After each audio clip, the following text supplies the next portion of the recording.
Es todo suyo.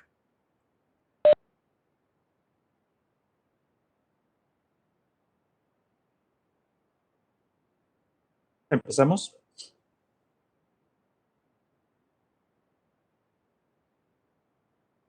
Muy buenos días. En nombre de las 11 instituciones de educación superior organizadoras de esta cuarta versión de la Semana Internacional IRLER Chile, le damos la más cordial bienvenida a la versión Chile 2021, que se desarrolla de forma virtual. Agradecemos a todos su asistencia. Hoy tengo el honor de ser el moderador de este importante espacio de educación e innovación. Mi nombre es Raimundo Castro Orozco, soy docente titular de la Universidad de San Buenaventura, seccional Cartagena. En el día de hoy tendremos como universidad invitada a la Universidad San Sebastián, representada por el doctor Carlos Pérez Cortés, quien será nuestro ponente con la conferencia titulada Panorama actual de las enfermedades infecciosas en el mundo. Para dar inicio a este importante espacio, le informamos a todos los presentes que el evento está siendo grabado y que la dinámica será una conferencia seguida por una ronda de preguntas y respuestas que recolectaremos a través del chat de este espacio. A continuación, me permito leer la hoja de vida de nuestro ponente, el doctor Carlos Pérez Cortés. Actualmente es el decano de la Facultad de Medicina y Ciencia de la Universidad San Sebastián en Santiago de Chile. Por formación de pregrado es médico cirujano por la Universidad de Chile y en posgrado es un especialista en medicina interna por la Pontificia Universidad Católica de Chile y también especialista en enfermedades infecciosas por la Universidad de California, Los Ángeles. Dentro de su palmarés de investigación puedo destacar diversos estudios sobre infecciones por VIH y resistencia a antirretrovirales, infecciones virales respiratorias, infecciones por herpes virus, hepatitis virales, infecciones de transmisión sexual, sepsis, pungemia, infecciones urinarias, gastrointestinales, osteoarticulares, de piel y hasta del sistema nervioso central. Doctor Carlos Pérez, quiero darle la bienvenida a este espacio académico y también las gracias por haber aceptado nuestra invitación. Nada más, tan solo desearles que disfruten la conferencia. Muchas gracias. Muchas gracias, profesor Raimundo Castro Orozco. Agradezco a la organización de este evento por la gentil invitación que me han hecho. Para mí es un honor poder acompañarlo. En este momento voy a compartir con ustedes una presentación. Si hay cualquier problema en la presentación, me confirman, por favor. Bueno, este es un tema en realidad muy apasionante, se pueden imaginar, para quien les habla, que me he dedicado a las enfermedades infecciosas por muchos años. Y lo que vamos a tratar de resumir hoy día es lo que ha ocurrido, está ocurriendo en el mundo en este momento con las enfermedades infecciosas, que han estado bastante más de moda, por así decirlo, a raíz de la pandemia COVID-19, pero no todo es COVID-19. Así que lo que vamos a comentar hoy día son algunos antecedentes generales. Vamos a conversar de una manera muy general acerca de las infecciones que son endémicas en el mundo, algunas que son emergentes o reemergentes, un par de palabras acerca del bioterrorismo que cae también dentro de estas infecciones y algunos comentarios al final de esta presentación. A la derecha ustedes ven una imagen de la portada de la revista Science de un número de abril de este año que ilustra, ¿no es cierto?, la importancia que tienen estas enfermedades. Ahí aparece una investigadora en Brasil, ¿no es cierto?, recolectando muestras de animales salvajes, ¿no es cierto?, que pudieran ser fuente de nuevas infecciones y de pandemias. Así que esto es un tema que siempre sigue siendo muy relevante y prevalente en el mundo. Entonces, es importante recordar para todos los expositores, para todos los asistentes y especialmente para nuestros queridos estudiantes de toda la región, que las enfermedades infecciosas, la verdad es que han acompañado al hombre desde la aparición de los primeros seres humanos y con mucha frecuencia, como está ocurriendo ahora, incluso han modelado el curso de la historia por la importancia, el impacto que han tenido, ¿no es cierto?, en la salud humana. De hecho, hasta hace pocos años, las enfermedades infecciosas constituían en el mundo la primera causa de muerte, tanto en niños como en adultos, pero gracias a los avances que hemos tenido en la prevención, en el diagnóstico, en el tratamiento, eh, eh, han ido disminuyendo, pero siguen siendo de todas maneras una enfermedades muy relevantes, insisto, como lo que estamos viendo en este momento con la pandemia COVID-19. Incluso algunas de estas enfermedades infecciosas se ha demostrado que no solo producen infección, sino que pueden asociarse con la generación de algunos tipos de cánceres. Por ejemplo, el virus de la hepatitis B y de la hepatitis C con los hepatocarcinomas, ¿no es cierto? El virus papiloma con los cánceres del cuello uterino o anal, la bacteria Helicobacter pylori con el cáncer gástrico, etc. Solo para que tengan una idea, y esto hasta antes de la pandemia, insisto, la neumonía y las diarreas infecciosas causaban cerca de 4 millones y medio, 5 millones de muertes cada año en el mundo, y se estima que son responsables de cerca de un 20% de los fallecimientos a nivel global. Insisto, antes de la pandemia, porque eso se ha agravado aún más en este último año. Eh, en estas, digamos, figuras, ustedes pueden ver la importancia que tienen las enfermedades infecciosas como causa de mortalidad. Aquí lo pueden ver, y esto cómo ha evolucionado, ¿no es cierto?, entre el 2000 y el 2019, que son los últimos datos que pude encontrar. Esto, la fuente de esto es la Organización Mundial de la Salud. Entonces, aquí ustedes pueden ver como las enfermedades infecciosas como causa de muerte en el mundo. Y si ustedes se fijan a nivel global, las enfermedades infecciosas eh, representan, ¿no es cierto?, dentro de las 10 primeras causas de muerte a nivel global, eh, representan 3 de ellas. Estamos hablando de infecciones de respiratorias, especialmente neumonía, infecciones neonatales, diarreas, ¿no es cierto? Y si nos vamos a los países con más bajos ingresos, ¿no es cierto? La causa de muerte infecciosa es mucho más importante. 6 de cada 10 fallecimientos ocurren debido a infecciones. En cambio, en los países más desarrollados, ¿no es cierto?, ingresos más altos, es menos frecuente, pero de todas maneras, una de ellas, las infecciones respiratorias, las neumonías, están dentro de las primeras 10 causas de muerte. Entonces, lo que sabemos, ¿no es cierto?, respecto a las enfermedades infecciosas es que el descubrimiento de los microorganismos que causan esta enfermedad infecciosa, la mejoría que ha ocurrido en las condiciones de saneamiento ambiental, el desarrollo de la vacuna especialmente y de los antimicrobianos, claramente han producido cambios muy notables en la historia de la medicina. Eh, y de hecho se han reducido en el mundo las muertes a consecuencia de enfermedades infecciosas, tales como la poliomielitis, el sarampión, la difteria, la tos convulsiva, la tuberculosis y varias otras infecciones. Incluso debido a el desarrollo de vacunas, se logró la erradicación, la eliminación de una enfermedad infecciosa en el mundo como fue la viruela. Así que eso fue un gran impacto de una enfermedad que producía mucha enfermedad, mucha muerte, ¿no es cierto?, y secuela, pudo ser erradicada gracias a los avances en este caso, en vacunas. Eh, eh, por otro lado, se ha ido conociendo también la importancia que tiene en la salud humana la flora bacteriana normal o también conocida como microbiota, que nos habita por fuera, en nuestra piel y por dentro, en todo nuestro tubo digestivo, y que contribuye, ¿no es cierto?, a la salud humana cuando la microbiota es normal, contribuye a la generación de ciertas vitaminas, a protegernos de la invasión por otros agentes infecciosos, etc. Vamos a comentar brevemente sobre algunas infecciones endémicas en el mundo, o sea, que están siempre presentes. En primer lugar, infecciones dentro de las infecciones respiratorias, el virus respiratorio sincicial. Muy frecuente, ¿no es cierto? Se estima que cada año se producen más de 33 millones de infecciones en el mundo, de los cuales un 10% por lo menos termina hospitalizado, esto especialmente en niños pequeños, pero también en adultos mayores, y puede llegar a producir hasta cerca de 150.000 muertes cada año. Y estamos hablando solo de un virus, ¿no es cierto? Virus respiratorio sincicial. Tuberculosis, una enfermedad que todos conocemos y que pensamos de repente que es algo como que era del pasado, que ya no existe, pero la verdad es que sigue siendo muy relevante.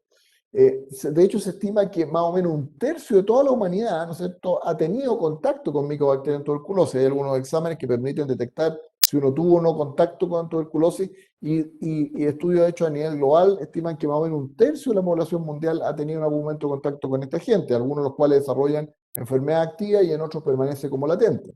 De hecho, cada año se infectan cerca de 10 millones de personas y fallecen cerca de 1,5 millones de personas debido a esta infección. Aquí se junta esta epidemia, ¿no es cierto?, de tuberculosis, se junta con el VIH, porque muchos enfermos con VIH, debido a su disminución en su respuesta inmune, se infectan con tuberculosis y se produce la coinfección, o sea, tuberculosis con VIH. Y el otro grave problema es que ha ido surgiendo un desarrollo creciente de resistencia del Mycobacterium tuberculosis a las drogas que se utilizan para el tratamiento, y eso es un problema adicional para poder controlar esta enfermedad. En la mayoría de los países desarrollados las tasas han declinado, pero en otros de menos desarrollo y con menos recursos permanecen todavía altas. Y aquí se ve una idea de la incidencia, ¿no es cierto?, que tiene en diferentes lugares del mundo, en diferentes colores, mientras más claro, menor incidencia, mientras más oscuro, mayor incidencia. Y vemos que en la región de las Américas, ¿no es cierto?, tenemos algunos países con mayor incidencia, por ejemplo, Perú, Bolivia, otros con incidencia media, como algunos países como el mío, ¿no es cierto?, Chile, Argentina, países de Centroamérica, ¿no es cierto?, y con menores incidencias países en Norteamérica, en particular Estados Unidos, Canadá. Donde se encuentra la mayor incidencia en el mundo es en los países de África subsahariana y algunos de Asia, como ustedes pueden ver ahí en este gráfico. Y sigue creciendo el problema de la tuberculosis multiresistente o superresistente, XDR, ¿no es cierto?, a los antituberculosos, y eso cada año, ¿no es cierto?, se estima que aparecen cerca de 500.000 casos más de infecciones con multiresistencia a las drogas antituberculosas. Malaria, otra enfermedad que ustedes en algunos de nuestros países existe en forma endémica, otros la hemos escuchado, ¿no es cierto? Esta es una infección, en este caso ya parasitaria, no viral como el virus respiratorio o bacteriana como la tuberculosis, sino que parasitaria, un parásito, ¿no es cierto? Un parásito pequeño, microscópico, ¿no es cierto?, que en este caso es transmitido por picaduras de ciertos mosquitos anófeles. Cada año se estima que cerca de 300 millones de personas sufren de malaria y fallecen más de 1 millón de personas, la mayoría de ellas niños. El problema, aparte del número de casos que existen y las muertes, es que ha ido también apareciendo resistencia de los agentes causales del Plasmodium, ¿no es cierto?, a las drogas antimaláricas, y por eso ha ido desarrollando nuevos medicamentos, e incluso resistencia a los insecticidas de parte del vector, en este caso el anófilo. Hay vacunas ya bastante avanzadas en desarrollo, algunas que ya se están utilizando, pero no de manera todavía masiva. Otro gran problema a nivel mundial, las infecciones de transmisión sexual. De hecho, la Organización Mundial de la Salud estima que cada día cerca de 1 millón de personas en el mundo adquieren una enfermedad de transmisión sexual, siendo la mayor frecuencia, digamos, la más frecuente, ¿no es cierto?, 4 infecciones por clamidia, gonorrea, sífilis o tricomonas. Existen una gran variedad de otras enfermedades infecciosas, pero estas son las más frecuentes y que sigue siendo un problema en todos los rangos etarios, pero especialmente en los jóvenes activos desde el punto de vista sexual.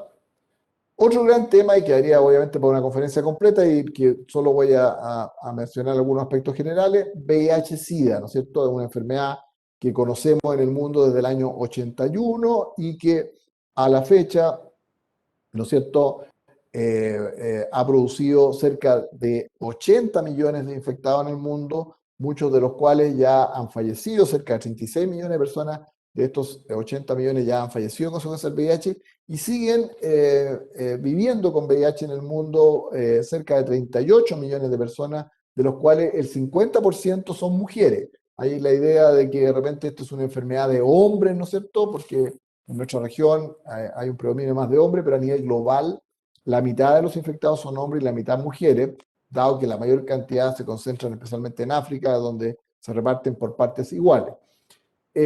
Cada año se estima que cerca de 1,5 millones de personas contraen VIH y fallecen a consecuencia de esta enfermedad cerca de 700.000 personas.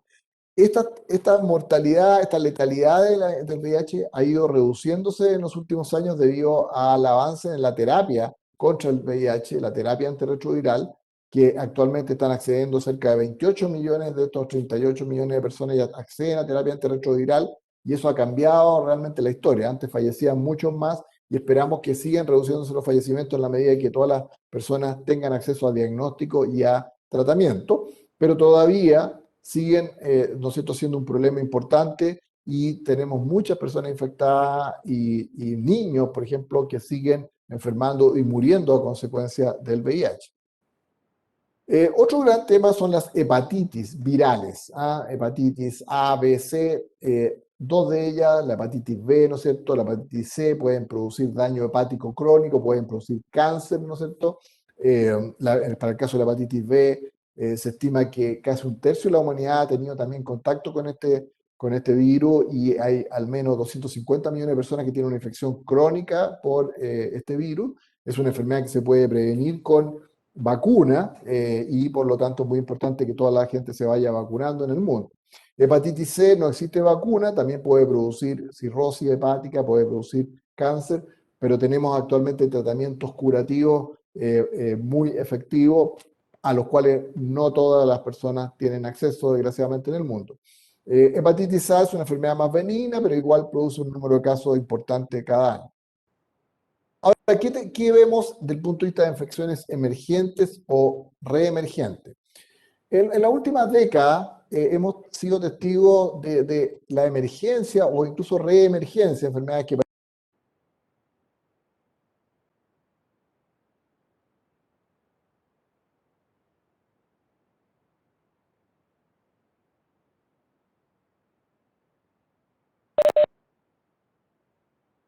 Creo que tenemos un problema técnico con el profesor.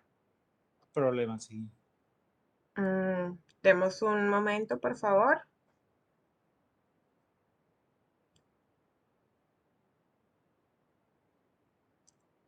Profe, volvió. A ver. Profe Carlos. Sí, ahí estoy de nuevo. Ahí está. Perfecto. ¿Me permiten compartir, por favor, Ya, nuevamente? Y ya perdonen por la mismo. interrupción, porque la señal está un poco inestable. Si me permite compartir, seguimos con la presentación. Sí. Perfecto, y perdonen a los asistentes por ello. Entonces, como les decía, y cualquier novedad me van avisando, por favor. ¿Por qué han emergido y reemergido infecciones? Porque, ¿no es cierto?, la población sigue creciendo, se ha ido urbanizando muchos lugares, le hemos ido quitando espacio a la naturaleza y están, ¿no es cierto?, animales o insectos que viven en esos lugares, ¿no es cierto?, pueden transmitir algunas de estas enfermedades. Ello ha sido favorecido por el cambio climático, ¿no es cierto? Y también por los desplazamientos fáciles que tenemos actualmente a través de los viajes aéreos, ¿no es cierto? Que permiten que una persona esté en un día en un continente y al día siguiente esté en otro continente, ¿no es cierto? Y si va con una infección, puede llevarla rápidamente. Otro concepto importante respecto a las enfermedades infecciosas emergentes y reemergentes es que la mayoría de ellas son zoonóticas en su origen, o sea, se originan a partir de animales que pasan al hombre, la mayoría de ellas. Algunos de ellos son roedores, otros son murciélagos, y en algunos casos pueden haber intermediarios como mosquitos, ¿no es cierto?, que llevan la infección de uno de estos animales al ser humano. También han reemergido algunas infecciones porque han bajado las coberturas de vacunas. Muchas de estas enfermedades se pueden prevenir con vacunas, pero debido a situaciones particulares, políticas que han ocurrido en algunos países, económicas, o también a grupos de personas que no desean vacunarse, han reemergido algunas de estas infecciones como sarampión, difteria, etc. Esto nos asusta, no es que vamos a hablar de toda esta enfermedad infecciosa, pero es solo como para mostrarles, ¿no es cierto?, lo que está pasando permanentemente de enfermedades que están emergiendo y reemergiendo en diferentes lugares del mundo, todas de origen infeccioso. ¿Qué otra cosa estamos viendo? Estamos viendo que agentes infecciosos bacterianos, por ejemplo, se están volviendo más resistentes a los antimicrobianos. Dentro de la familia de estos están los que se llaman bacilo gram negativo, otros que son de la esfera de las cocáceas gram positivo, como el estafilococo, enterococo, la misma tuberculosis, el gonococo, ¿no es cierto? Y varios otros agentes se han ido desarrollando resistencia y se hace más difícil tratarlos. También otro tipo de infecciones que vemos son aquellas que ocurren dentro de los recintos de atención de salud. O sea, personas que se atienden en servicios de centro de salud, ambulatorio, hospitalario, y dentro del hospital o de la clínica adquieren una infección, ¿no es cierto? Y eso también es un tema en este momento. Tenemos cada vez más personas con estados de inmunodepresión producto de los tratamientos que reciben, personas que tienen enfermedades inmunológicas, autoinmunes o que tienen cáncer y reciben tratamientos muy intensos. Eso baja su defensa, ¿no es cierto? Y hace que tengan mayor riesgo de desarrollar infecciones graves. Y aquí un sinnúmero de infecciones que han ido apareciendo en los últimos años, ¿no es cierto? Vamos a decir dos palabras de cada una de ellas, algunas infecciones respiratorias, otras transmitidas por mosquitos, ¿no es cierto? Etcétera. Y todo eso era así hasta diciembre del 2019. Estábamos preocupados de todos estos temas que emergían y reemergían hasta que a fines de diciembre del 2019 se reportan los primeros casos de una nueva enfermedad emergente que es el COVID-19, producida por el coronavirus SARS-CoV-2. Y no voy a hablar de este tema porque esto también daría por otra conferencia, pero solo decirle, como ustedes bien lo saben, que esto nos ha afectado a todo el mundo, en algunos países con mayor intensidad que otros, especialmente en las Américas, ¿no es cierto?, en Europa, en Asia, y a la fecha llevamos más de 250 millones de personas con cuadros documentados, probablemente son muchos más, pero documentados, notificados, 250 millones al menos de personas, y más de 5 millones de fallecidos ya a consecuencia de esta enfermedad en todos los lugares del mundo. Así que esto sigue siendo un problema muy importante en este momento y que nos ha tenido ocupados durante los últimos prácticamente 2 años, vamos a cumplir. Los casos de muerte, ¿no es cierto?, han variado según regiones del mundo, en algunos lugares mayores que en otros, si uno lo relaciona con la población que tienen esos países, pero es un problema del cual nadie se ha escapado, ¿no es cierto?, y que nos tiene muy complicado, pero que afortunadamente estamos pudiendo controlar gracias a la llegada de varias vacunas muy efectivas para esta enfermedad.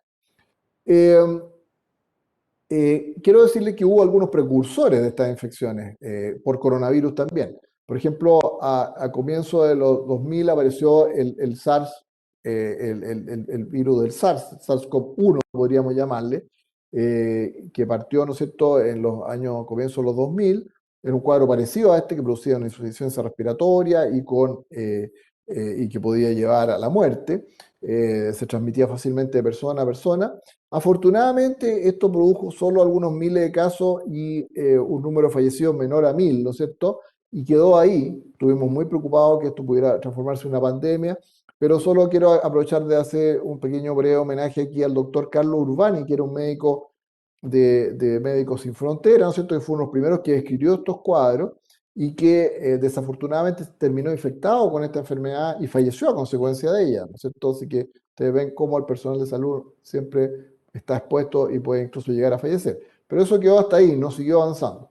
Más recientemente aparecen otro coronavirus, ¿no es cierto?, que en este caso en el Medio Oriente, transmitido por camellos y de persona a persona, que también ha producido algunos miles de casos y muertes, pero que no se expandió mayormente y que pudo haber sido también una pandemia. Y finalmente estamos con el SARS-CoV-2, que sí, dado su alta transmisibilidad, ¿no es cierto?, se transformó en una pandemia y que seguimos viviendo hasta el día de hoy. Otro tema importante, como les decía, es la emergencia de bacterias cada vez más resistentes a los antibióticos. Y ahí tenemos varias de ellas, algunas son, no voy a entrar en los detalles, pero algunas que son de la familia de los bacilos gram negativos, otras de las cocos gram positivos, etcétera, y que también nos tienen bastante preocupados. En algunos casos no hay muchas opciones de tratamiento para estas personas. Algunas otras, recordarles que la influenza sigue siendo una enfermedad importante, ¿no es cierto? Ha producido pandemia a lo largo de la historia de la humanidad y la va a seguir produciendo. Influenza, se distinguen los virus de influenza A y B, C es menos importante, A, el que especialmente el que produce pandemia. Estos se clasifican los virus según alguna estructura de su superficie, la hemaglutinina que le da el H y la neuraminidasa que le da el N, y hay varias combinaciones de HN, ¿no es cierto? Que son, por ejemplo, H1N1, H2, H3N2, etcétera, todas esas combinaciones que son las que han ido apareciendo. Y lo quiero, sin entrar en detalle técnico, ¿no es cierto?, pero decirles que ¿por qué el virus de influenza sigue siendo importante? Porque el virus de influenza va sufriendo mutaciones, ¿no es cierto? Va sufriendo mutaciones, algunas que son mutaciones menores, ¿no es cierto?, que dan origen a los cambios que ocurren todos los años en los virus de la influenza, y por eso la necesidad de irnos vacunando todos los años, o cambios ya mayores, en que hay realmente unos cambios genéticos mayores y que dan origen a las pandemias, ¿no es cierto? Normalmente lo que vemos es que estos virus son virus que circulan habitualmente en las aves, ¿no es cierto? Que pueden también infectar a cerdos, ¿no es cierto? Y que pueden estos virus en estos animales recombinarse, ¿no es cierto? E infectar al humano y dar origen a estos nuevos virus, ¿no es cierto? Completamente distintos a los anteriores y que dan origen a las pandemias. ¿Mm? Esto es lo que pasó el año 2009, nosotros tuvimos una pandemia con muchos millones de casos y también fallecidos, pero nunca tan grave como lo que estamos viendo con el COVID-19. En todos los países tuvimos, ¿no es cierto? Esto dio origen a mucha investigación, nosotros participamos mucho de estos estudios, ¿no es cierto? En su momento, en estudios de vacuna, ¿no es cierto? Y seguimos interesados en el tema de la influenza, ahora nos hemos volcado más bien al COVID-19, donde hemos estado también involucrados en investigación, en antivirales y en vacunas. Algunos de estos virus, ¿no es cierto?, que como les decía, de influenza, viven normalmente en humanos, en aves, perdón, pueden infectar también al humano. No estamos hablando del virus de influenza a humanos, sino que algunos aviares pueden ocasionalmente producir infecciones en humanos, y aquí están algunas variantes, no vamos a entrar en los detalles, pero la H5N1, que ha producido casos, ¿no es cierto?, desde el año 97 ya, incluso algunas muertes. El H7N9, ¿no es cierto?, que también ha producido, muchos de ellos originados en Asia, ¿no es cierto? Y pasamos entonces a continuación a hablar de los llamados arbovirus. Esto de arbovirus es un acrónimo en realidad que se refiere a una abreviación de los virus que se originan en artrópodos, arthropod-borne viruses. De ahí viene lo de arbovirus.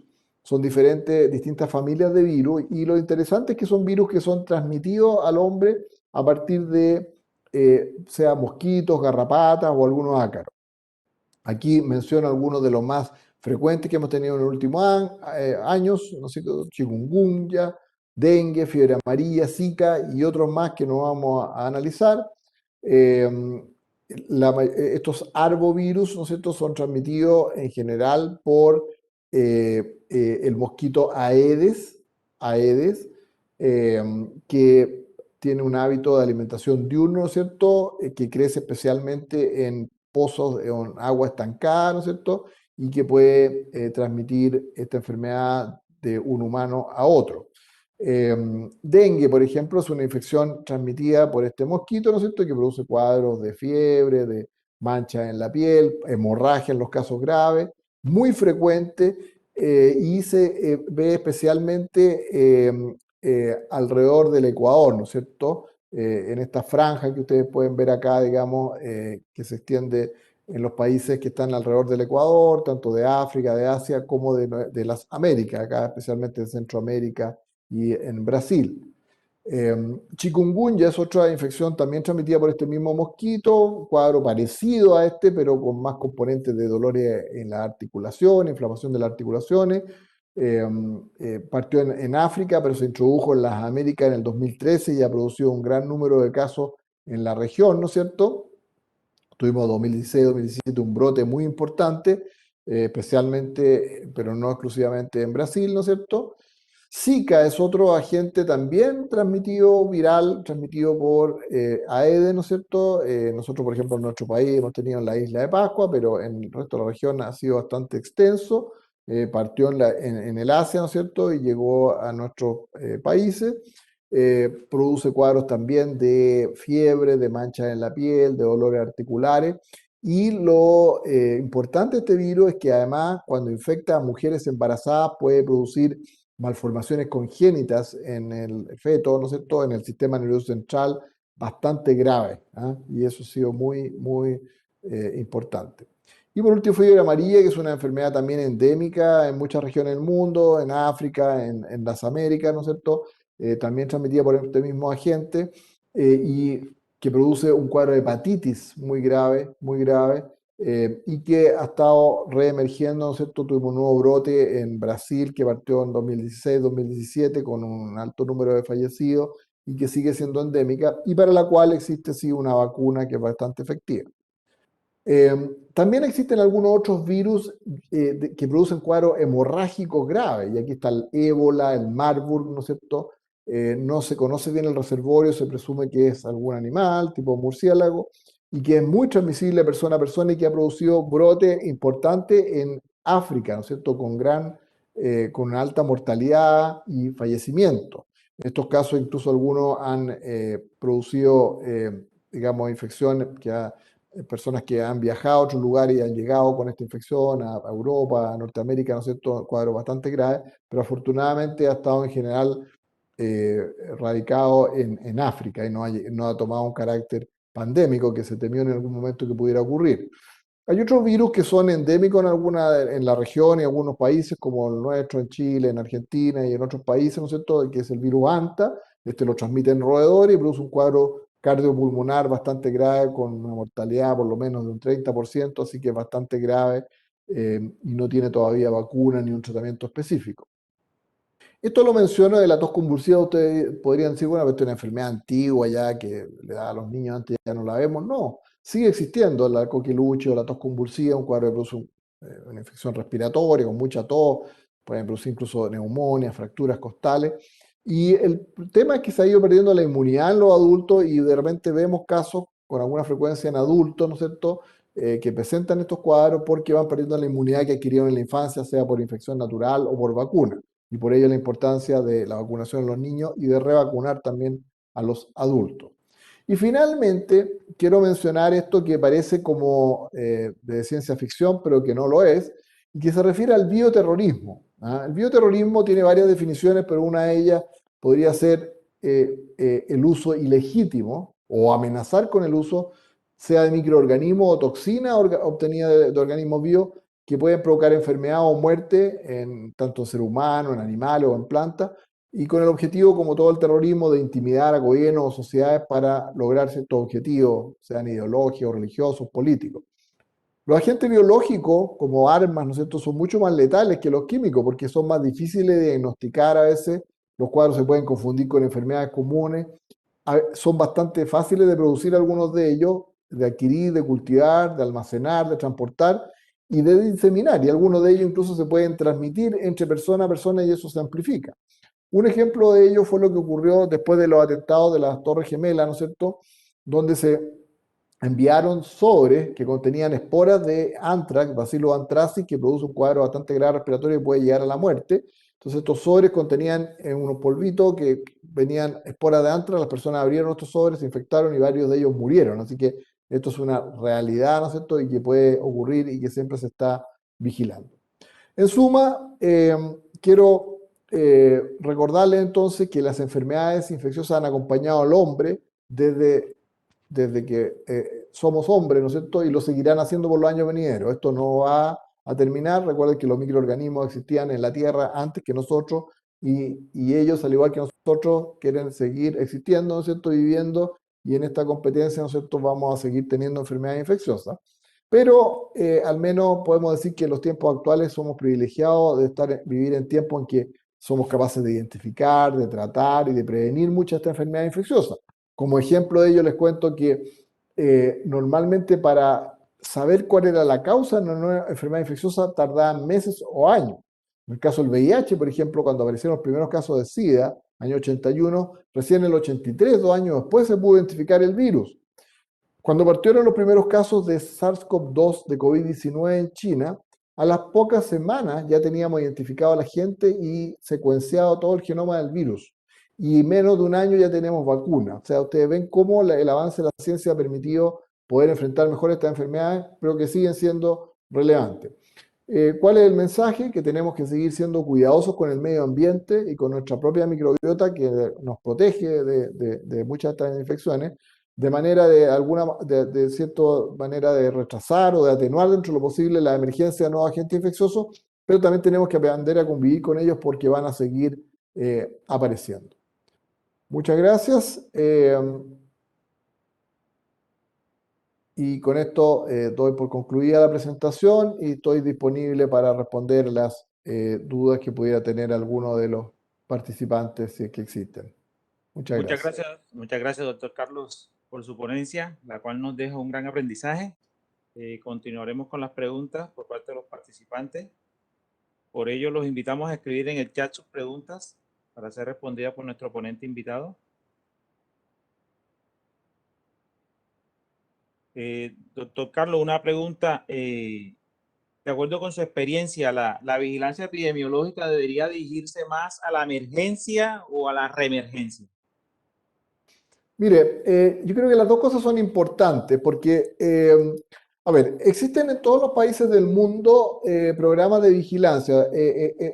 Muchas de estas enfermedades que mencioné son de notificación obligatoria en muchos países y así nuestros gobiernos y nuestras autoridades de salud pueden saber cuál es la incidencia y la prevalencia que tenemos de estas enfermedades. Varias de las que mencioné son de notificación obligatoria y todos tenemos la responsabilidad y la obligación de hacerlo y así saber lo que está ocurriendo. Pero también existe vigilancia ante aparición de cuadros nuevos. Cuando aparece un cuadro nuevo, distinto, en que cuando se realizan los exámenes habituales no se identifican los agentes habituales, ahí se encienden las alertas, ¿no es cierto? Y se alertan los laboratorios especializados que comienzan a buscar de qué se trata y eso ha permitido la identificación de estos nuevos agentes. Entonces, uno es la vigilancia normal de las enfermedades endémicas, que son de notificación obligatoria, pero también hay una vigilancia permanente de emergencia de nuevos agentes, que hay redes mundiales al respecto y que son los que han sido capaces de detectar, por ejemplo, el brote de la pandemia de influenza el 2009 o de este nuevo agente. Así que ambas cosas son importantes, pero ahí todos tenemos una responsabilidad cuando identificamos cosas nuevas que no sabemos lo que está pasando. Siempre debemos reportar eso, ¿cierto? Y eso permite detectar tempranamente nuevos agentes. Perfecto. Otra pregunta es, ¿qué recomendaciones o consideraciones tiene usted para controlar la transmisión de infecciones resistentes en cuanto a la comunidad? Bueno, existen protocolos bastante estrictos en los hospitales, en las clínicas, ¿no es cierto?, donde se atienden personas con infecciones de este tipo, que consisten en que el personal de salud, ¿no es cierto?, debe utilizar elementos de protección personal, ¿no es cierto?, eh, delantales, guantes, mascarilla, etcétera, asear sus manos, ¿no es cierto?, antes y después de atender a estas personas, de tal manera de que asegurarse que los atiendan, entreguen todo lo que sea necesario, pero una vez que salgan del lugar donde están atendiendo a esa persona, dejen todo ese material, ¿no es cierto?, para así evitar adquirir ello y también llevar estos agentes infecciosos a otras personas, ¿no es cierto? Así que está bastante protocolizado esto en todos los centros de salud. No siempre se cuenta con todos los elementos de protección personal, pero eso está bastante protocolizado. Lo importante es identificar tempranamente a personas que tienen estos agentes resistentes para así evitar que tanto el personal de salud como otros pacientes adquieran estos agentes. Perfecto, doctor Carlos.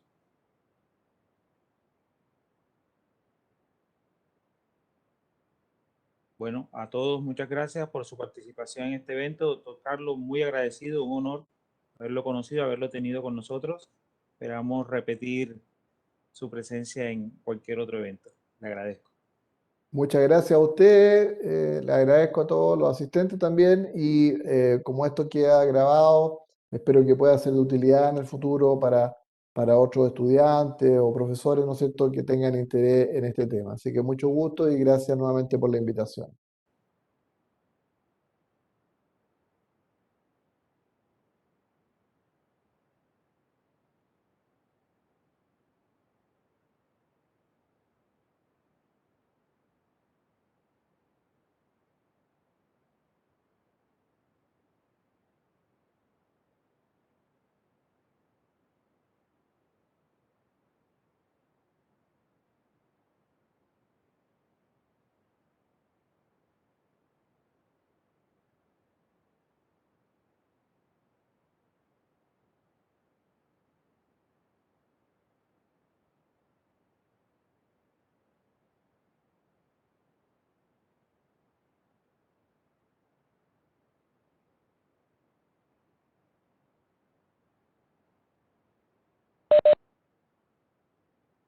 Profe Raimundo, Sí. Hola, ¿me me escuchas? comenta qué pasó, por favor, que estaba acá con otras Listo. ponencias. No, todo perfecto. El doctor Carlos cumplió su tiempo. Se le realizaron 2 preguntas, las respondió y todo se completó. Qué pena que no lo estaba escuchando. No tenía el audio. Bueno, te comento. El doctor Carlos completó su conferencia en el tiempo, respondió a 2 preguntas y se terminó el proceso. Ah, bueno. Muchísimas gracias, profe. Entonces